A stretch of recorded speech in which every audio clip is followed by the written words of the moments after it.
Our headlines today. Rising prices. UK inflation is expected to jump to its highest level for more than a year when official figures are released in the next hour. In the last few minutes, the inflation figures have been released and they show that in the year to April, prices rose by 3.5%. Will there be a U-turn on cuts to winter fuel payments? Senior ministers discuss whether to reverse the controversial decision.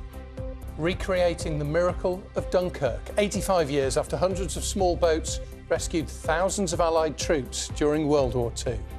Let's have a look at the front pages of today's papers, see what's making the headlines on this Wednesday morning. The Times reports that the UK government is working on plans to impose sanctions on top Israeli officials. That's over the country's military expansion in Gaza. The paper claims that Israel's finance and defence ministers could be among those to be sanctioned. Yeah, as Henry Zeffman mentioned, the Daily Telegraph reports that the Deputy Prime Minister, Angela Rayner, has a secret plan for 8 new tax increases on savers, which could generate between £3 and £4 billion a year. We're going to talk to the Environment Secretary, Steve Reid, at 7:30. We'll put that to him. We'll also ask him about this.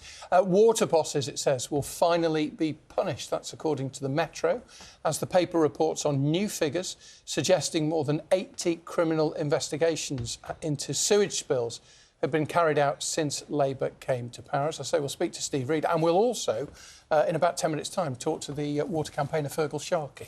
Indeed. Well, elsewhere, The Guardian says that British travellers may have to wait until as late as 2026 for access to airport e-gates within the EU, despite the deal announced between London and Brussels at a summit on Monday. It suggests the government has conceded the plan won't be implemented until later in the year and will be phased in over 6 months. So potentially waits for summer holiday travellers this year.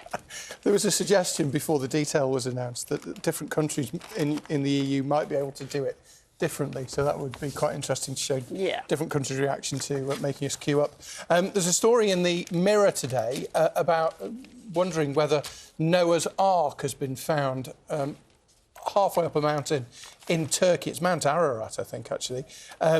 Compelling evidence, it says, and there's an aerial photograph that shows what could be the outline of an ark-shaped boat.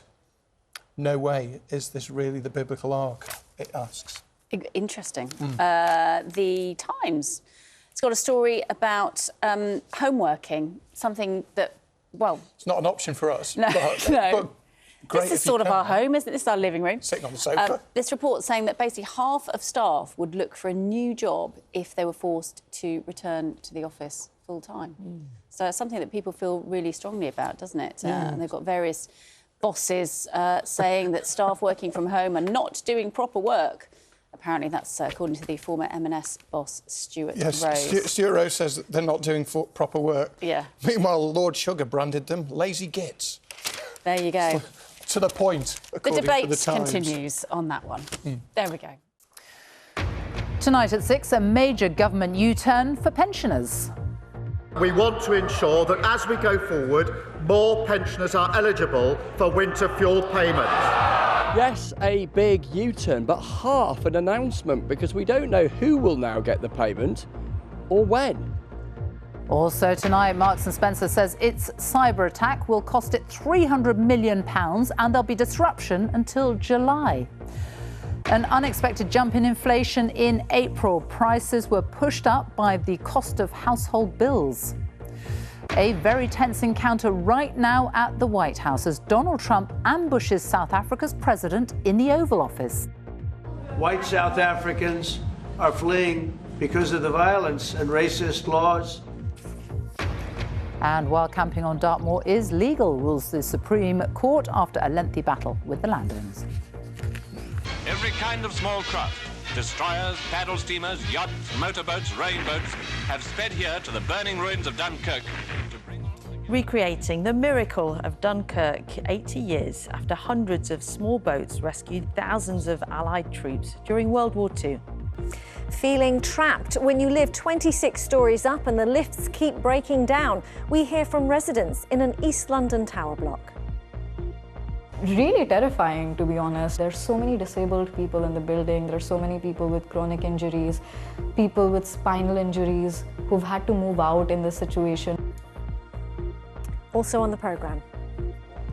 Will there be more 20 miles per hour roads in the capital? TfL say they improve safety. But how slow is too slow? Plus.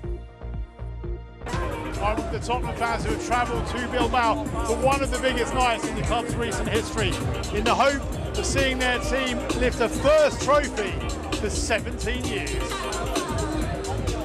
And from the bars in Bilbao to the Bluecoats here in North London, for fans that couldn't get a ticket, thousands have descended upon this area, with many going to watch on big screens at the stadium just down the road, all hoping to witness a little piece of history. The hell just happened. And I chat to trio Remember Monday about their Eurovision experience and their name. On BBC London, could an anonymous weapons surrender scheme help tackle knife crime? We ask campaigners. And it's full steam ahead for 18-year-olds to drive trains as the government lowers the age limit. The family of Martin Sadler, a firefighter from London who died tackling a blaze at the Bicester Motion Business Park, have paid tribute to him, saying firefighting was his life. His family said he was the true definition of a hero, saying our world has fallen apart and our hearts are completely broken. Two teenage boys have denied throwing a chair 50 feet from the top floor of Westfield's Stratford shopping centre, allegedly as part of an internet prank. The pair were arrested after a viral video showed an incident where a chair was thrown, narrowly missing shoppers walking below. The boys both pleaded not guilty in court to a charge of criminal damage recklessly endangering life. And a father whose wife and 5 children died in a house fire in Harlow 15 years ago says he's losing hope with the investigation into their deaths. Essex Police says it remains committed to giving him justice. Dr. Abdul Shakur talks of his frustration in a new BBC podcast series. Crime Next Door, Who Killed the Shakurs, is on BBC Sounds now.